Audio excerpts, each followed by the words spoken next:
تلک حدود اللہ، یہ اللہ رب العزت کی حدود ہے، فلا تعتدوها، پر اس سے تجاوز نہ کرو، ومن یتعد حدود اللہ، وہ شخص جو حد سے تجاوز کرے گا، اللہ کی حدود سے تجاوز کرے گا، فاولئک هم الظالمون، وہی لوگ ظالم شمار ہوں گے۔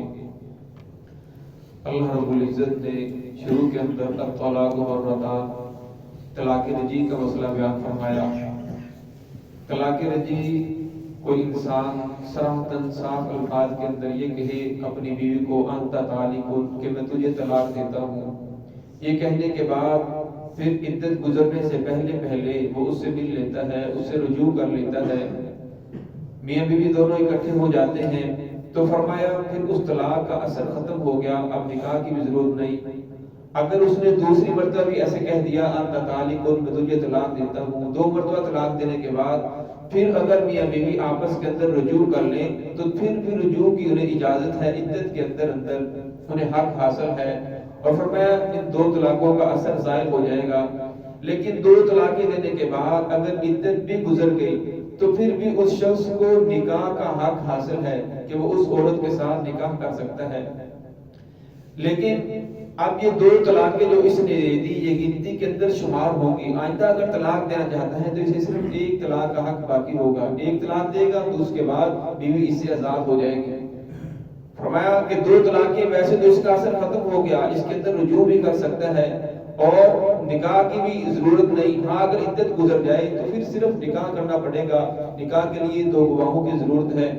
اور اسی طرح حق مہر بھی دوبارہ مقرر کرنا پڑے گا۔ لیکن اس کے بعد عورت آزاد ہوگی، عدت گزرنے کے بعد وہ دوبارہ اس شوہر سے شادی کرنا چاہے تو کر سکتی ہے، اگر نہ چاہے انکار کر دے تو عورت آزاد ہے۔ اور آگے درمیان کے اندر اللہ رب العزت نے مسئلہ خلو بیان فرمایا۔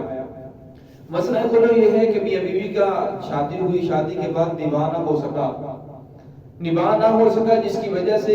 وہ غلطی شوہر کی طرف سے ہے یا عورت کی طرف سے ہے۔ اب عورت کہتی ہے کہ مجھ سے کچھ پیسے لے لو، پیسے لینے کے بعد مجھے طلاق دے دو، تو شریعت نے اس کی اجازت دی ہے۔ اس لیے شریعت فرماتی ہے کہ نکاح انسان کو کفر کے اندر کرنا چاہیے۔ کفر سے مراد اپنی برادری کے اندر، اپنے خاندان کے اندر، قبیلے کے اندر۔ اس کی وجہ یہ ہوتی ہے بعض مرتبہ انسان غیر برادری کے اندر شادی کرتا ہے تو آپس کے اندر مزاج نہیں ملتا۔ ایک برادری کے اندر شادی کی جائے تو پتہ ہوتا ہے اس برادری کا مزاج ایسا ہے، تو ہم آپس کے اندر جب مزاج نہیں ملتا پھر اس کی وجہ سے بگاڑ پیدا ہوتے ہیں، اور فرمایا جب بگاڑ پیدا ہوتے ہیں تو پھر جو نوبت ہے طلاق تک پہنچ جاتی ہے۔ تو فرمایا اگر میاں بیوی دونوں ان کا نباہ نہیں ہو سکتا، مزاج نہیں مل رہا، تو اس کے بارے میں اگر تو غلطی ہے شوہر کی طرف سے تو پھر فرمایا جو اس نے اپنی بیوی کو حق مہر ادا کیا ہے یا جو بھی دیا ہے اگر وہ اس سے لے گا تو یہ لینا حرام تو نہیں بلکہ مکروہ ہے۔ ہاں اگر غلطی عورت کی طرف سے ہے، شوہر تو اسے اپنے گھر کے اندر رکھنا چاہتا ہے لیکن وہ رہنا نہیں چاہتی، وہ چاہتی ہے کہ مجھے طلاق دے دی جائے۔ اب فرمایا اس کے بارے میں امام شافعی رحمۃ اللہ علیہ فرماتے ہیں کہ اگر وہ عورت سے فدیہ لینا چاہتا ہے تو صرف اس نے جو حق مہر دیا ہے وہ بھی لے سکتے ہیں اور اس سے کچھ زائد بھی لینا چاہے کہ میرے شادی کے اوپر اتنا خرچہ ہوا، لہذا اگر تو میرے پاس نہیں رہنا چاہتی تو میرا اتنا خرچہ واپس کر تو آزاد ہے۔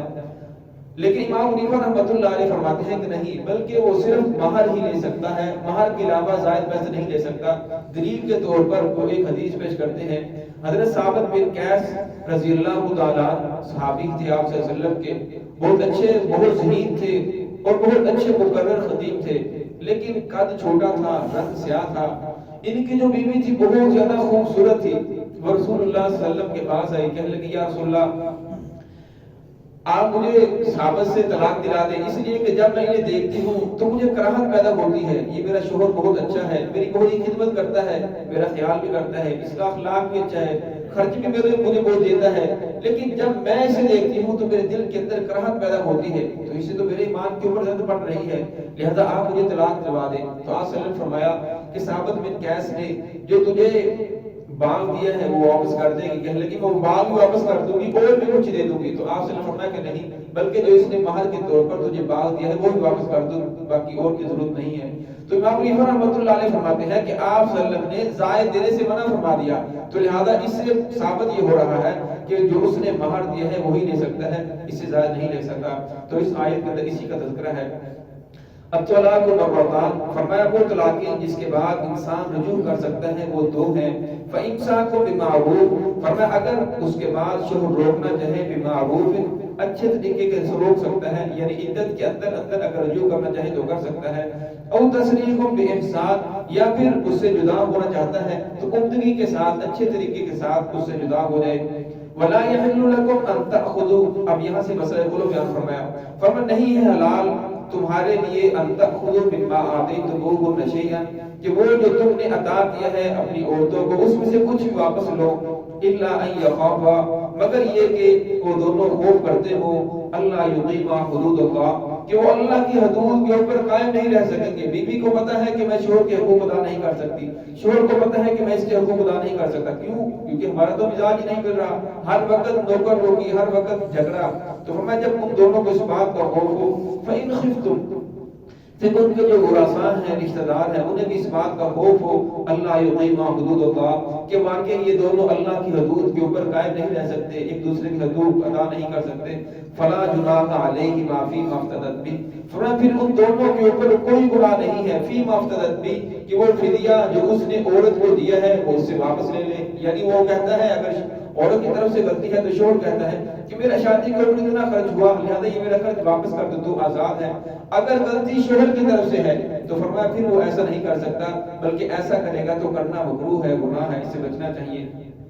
تلک حدود اللہ، فرمایا یہ اللہ رب العزت کی حدود ہیں. فلا تعتدوها، فرمایا اللہ کی حدود سے تجاوز نہ کرو. ومن يتعد حدود اللہ، فرمایا وہ لوگ جو اللہ کی حدود سے تجاوز کریں گے فاولئک هم الظالمون، یہی ظالم لوگ ہیں. آگے مسئلہ